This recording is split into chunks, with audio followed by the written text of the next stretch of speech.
archdiocese.org. That right, Therese? There we are, just checking with my producer here. There we are. So we'll have about 20 minutes or so to have a conversation with Evie. Evie, you've got 3 A-level subjects, you were saying. Yeah, I'm doing maths, Irish and RE at the minute. Yeah. So obviously RE was a subject that you enjoyed doing. Yeah. But you become involved during lockdown in a whole series of things in the diocese here. Yeah. Can you just talk me through where it came from, what opened the door for it, and how have you built on that so far? Yeah, so initially when we went under our first lockdown last year, I think because of not being able to get out and interact and do our social hours, Lizzie came up with the idea of doing an online programme. So that's initially... This is for the Pope John Paul II for my award. Pope John Paul II award. So Lizzie came up with a programme so that we could do tasks every week, such as helping your neighbours or sending in quotations or writing a bit of a paragraph or an essay on how we're feeling or what the gospel you're reflecting on. And I think that was really important because I think throughout that time a lot of opportunities could have been missed in terms of us not building our social hours.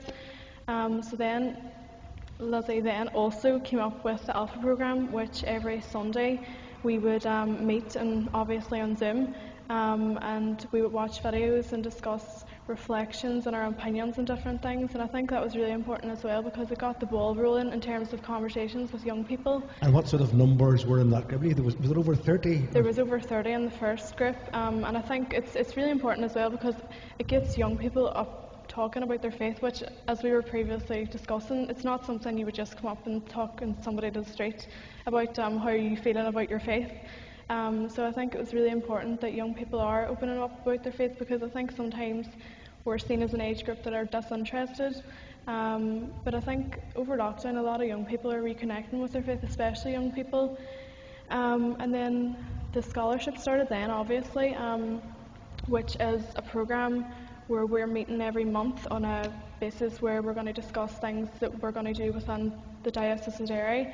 And I think as well as that, it's important that young people are playing an active role because we're the upcoming generation which are going to have the impact and are going to be having the influence on what is happening in our diocese, and I think it's really important for us to have an opinion on that. So throughout the scholarship we're having meetings on Mary's Meals, which is a charity that's up and coming and helping children who are disadvantaged and are poor in different countries. And I think that it's really vital that we're shining a light on charities such as that because there is larger charities but they have larger platforms, but I think once we get the message out there and are spreading the word of their charity, I think they'll do really well with that. Very good. So it's practical as well as discussing your own faith. Yeah. And I suppose the benefit of being online is that you can have people from Donegal and Derry and Tyrone, rather than bringing you all into one hall, you can all be together online. Yep, I think as well, it's not just people from the city of Derry, it's really important that we're including different counties within that, and I think apart from the scholarship and the programmes that I've participated in, I wouldn't have known half the people that I've known now, and like in terms of social media, now we're in contact constantly with our group chats and sorting out our individual tasks that we've been set. So I think lockdown, although it's been hard, it's brought us a lot of opportunities in terms of connecting with people with similar interests, as well as discussing issues which we find really important within the church. And clearly, had it not been for the lockdown, you wouldn't have been involved in so many things. You would have been doing your ordinary things and doing a wee bit in the parish and then moving on. Yep, I think the social hours, you do them within the school or whatever you choose to do, but we would never have had that opportunity to do all them things online, and I think it's really important to show and note that the leaders within our diocese adapted amazingly to this situation. And they give us them opportunities and they set up them programmes, and without them paving the way for us to come into an important role within the diocese, I think without that it would have been a real shame. Great. So remind me again, maybe the listeners who wouldn't be aware of it, what are the elements in the Pope John Paul II award? So within the Pope John Paul Award, I've completed mine a few months ago now. You have your parish hours and you have your social hours. So within your parish, you'll participate by doing things such as reading or doing reflections, or helping with bulletins, or writing up newsletters. For your social, that's open to whatever you really want to do. So you can volunteer at a football club, you can volunteer at an old people's home, but obviously due to the situation we weren't able to do all that. So for our social hours we got hours for things such as Zoom and having our reflections and things. But I think the Pope John Paul Award is really important because you think of the much social interaction that brings you, and it opens you to a whole new platform of things that necessarily you mightn't have thought about. So I think that's really important that young people are And I in suppose touch your with that. A-level RE course probably is of some help as well when it comes to talking about moral issues, ethics, matters of faith, the Gospels.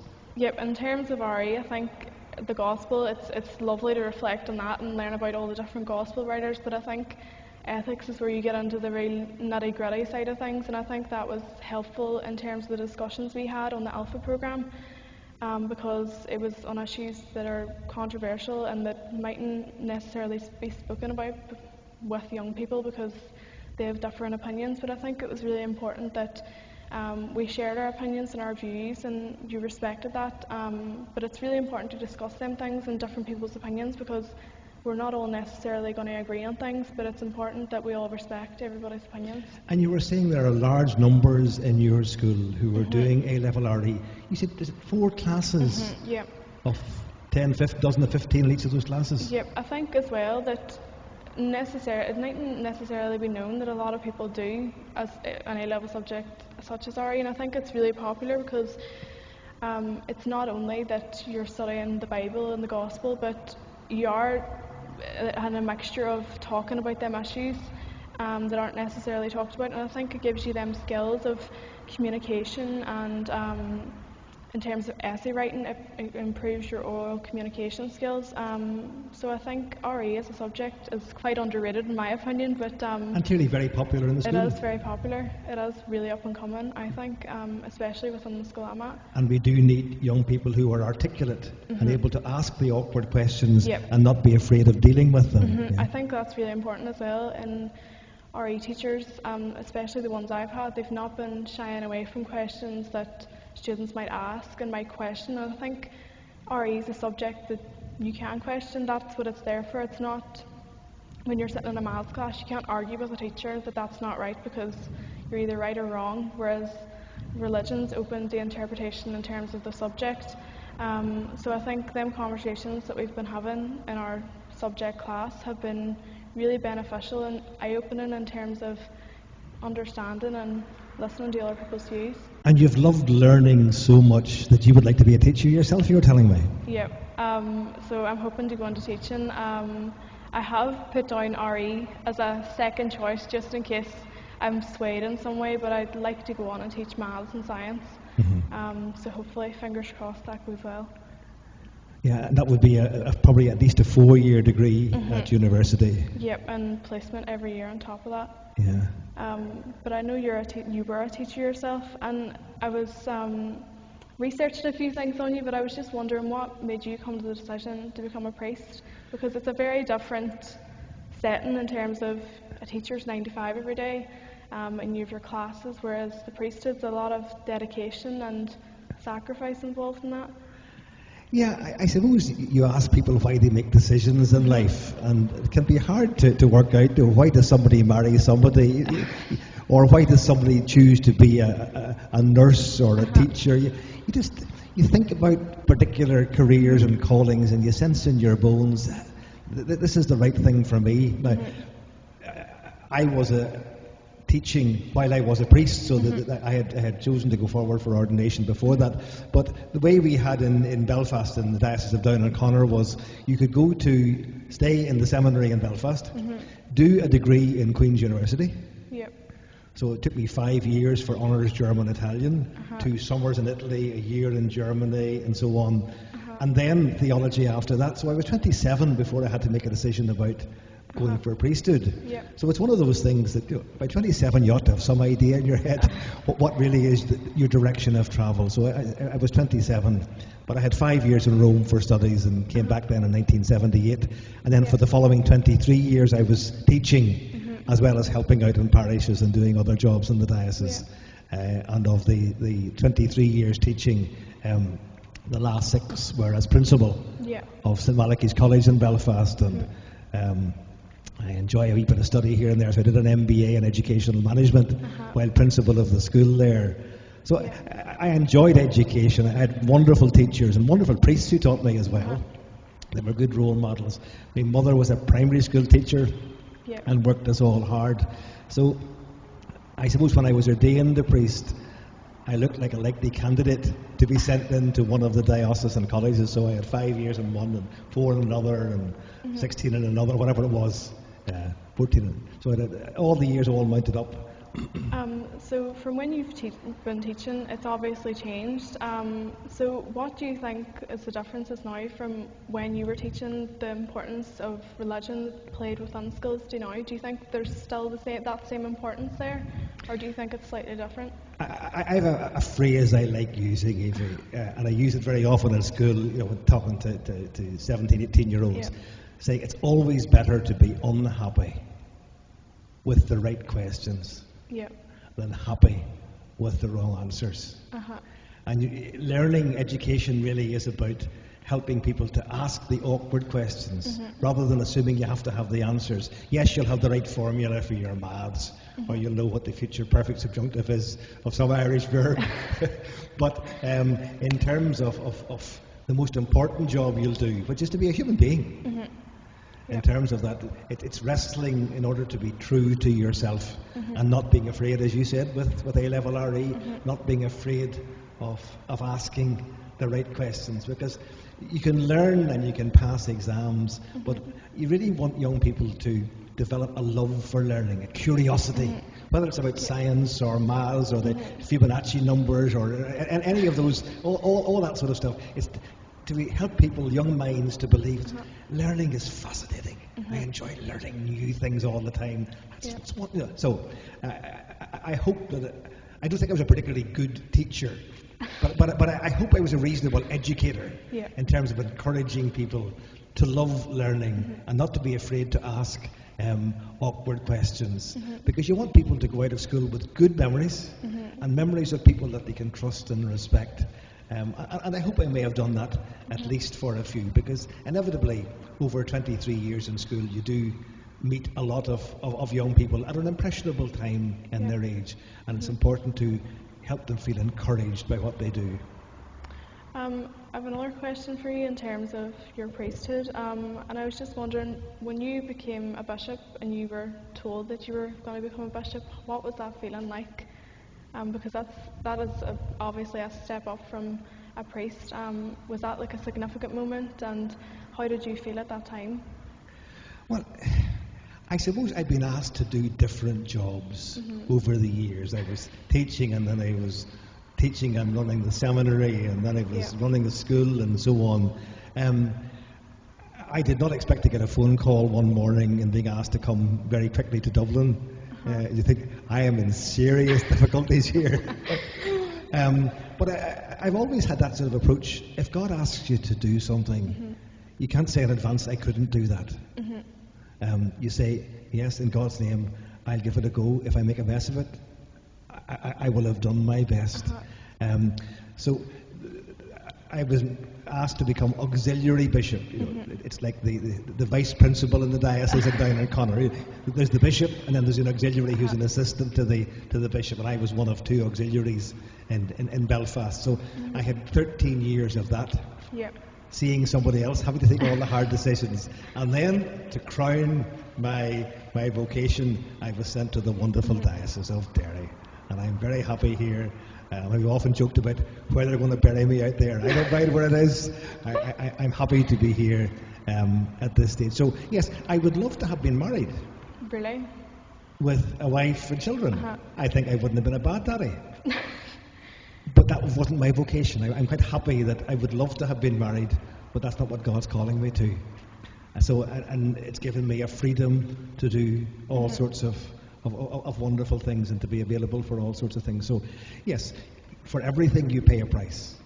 I think that's an interesting perspective as well about God's plan. I think that necessarily at the time it mightn't be what you want or what you've asked for, but I think you're always given what's right for you at that specific time.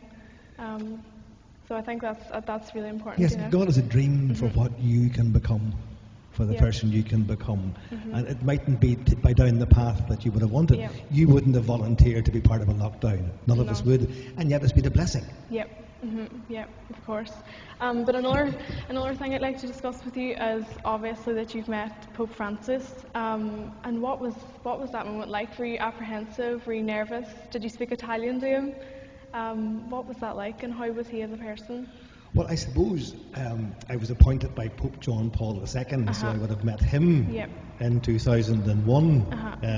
There was a course, not officially called this, but we tend to call it the course for baby bishops.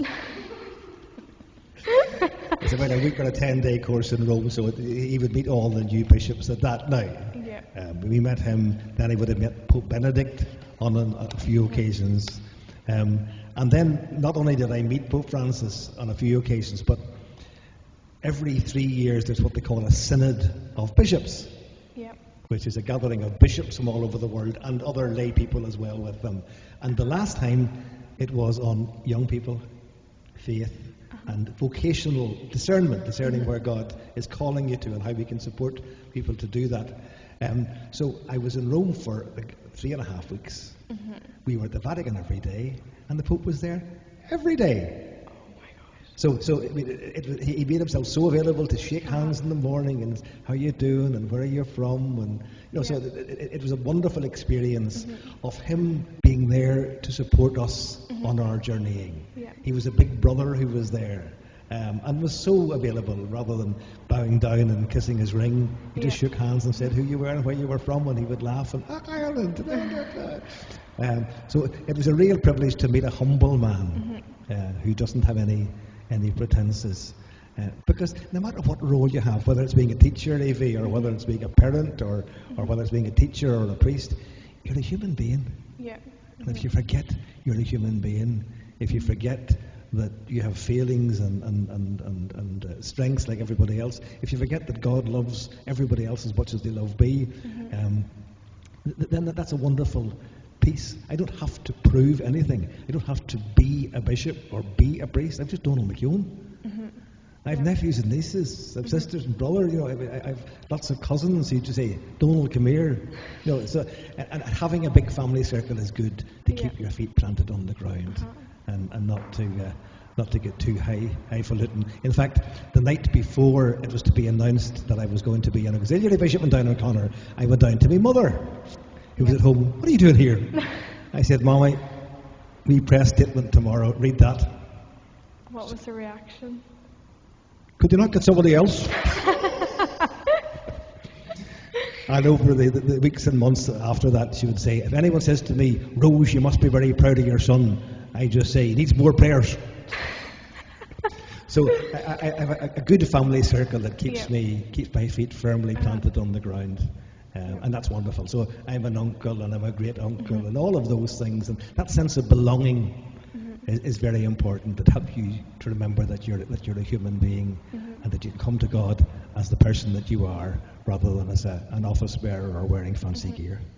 Yep, I've one other subject that I want to touch on now, and as a young person within the diocese, I just want to ask, what do you think young people should be doing to get more involved within the diocese? What do you think our role should be? I think sometimes, as a young person, at times I've questioned what should I be doing? What is my place within the church? Because it's not necessarily a thing that not all young people go to Mass and not all people are in touch with their faith. So if there's anybody, especially young people out there, who are questioning their faith or even trying to get back into their faith and reconnect, what do you think should be done? Well, I think we have, as you were saying, great opportunities to begin, for people to begin to nibble at the edge and see if they like this, if this is for them, if this satisfies where they are. But I'm working on the basis, Evie, that the church will not be renewed by old codgers like me. You are the ones who will evangelize your generation and build the church for the young adults that you are. And we talk about this discernment. the word, discerning where God is calling His church to be. And it's by young people sitting together and hammering out things and arguing and disagreeing and praying and saying I'm sorry and building up friendships. It's in that context of belonging, I think, that believing will grow. Yeah. In many ways, we're so much invited to have our earphones on or whatever and to live in our own little world or just to talk to the people that we like, but building community. Even if people are not talking terribly religious terms initially, building community where people feel they can belong makes it easier for them to believe that they're loved and precious to God. I think, and especially in this lockdown as well, though, that's quite relevant because a lot of people are probably feeling lost and lonely, and I think God's the one that's always there, no matter if you're going through difficult times or if you're going through turmoil within your life. I think God's always the one you can turn to, and I think that's really important that people know that. And many other things that would have been important, concerts or parties or formal, all of that has been stripped away. And I imagine many young people are being asked to ask the big questions like, what is important? Yeah. What makes Evie valuable? What gives me strength to cope with the big questions of life? Yeah. And I think it's by stripping back so much of the candy floss that we actually can end up asking the big questions. And it's you who will renew the church. It's you as a young teacher, as a young student. It's you building up groups of friends. It's you going to World Youth Days over the next number of years with millions of other young people from around Europe. You'll get a confidence to believe in a God who believes in the world. That the future is not terribly bleak. That we shouldn't be without hope. We can walk forward trusting that God is there and that Jesus on the cross has defeated all the power of sin and death. So what God has before you, you don't even need to know, one step at a time, and walk forward with trust and confidence. And if you're praying, God will guide your heart. I think we're getting to the end of our time here this evening, Evie. I think we must be. I think we must have each other's ears chatted off. So, Evie, thank you so much for coming down. It's not everybody who's 18 would be prepared to come on to a live television conversation about your journey and about faith. We'll get our TV deals tomorrow. So, Evie, thank you so much for being here this evening, but thank you so much for your journeying over this past number of months. Thanks to Lizzie and all the others who've brought wonderful young people together, and I have great confidence that together you'll be able to discern God's way forward for the diocese. We don't need to know what that is, just to walk with trust, because synod means walking together, and if we walk with Jesus in the midst, He will help us to find the way forward. Good night and God bless. Thank you.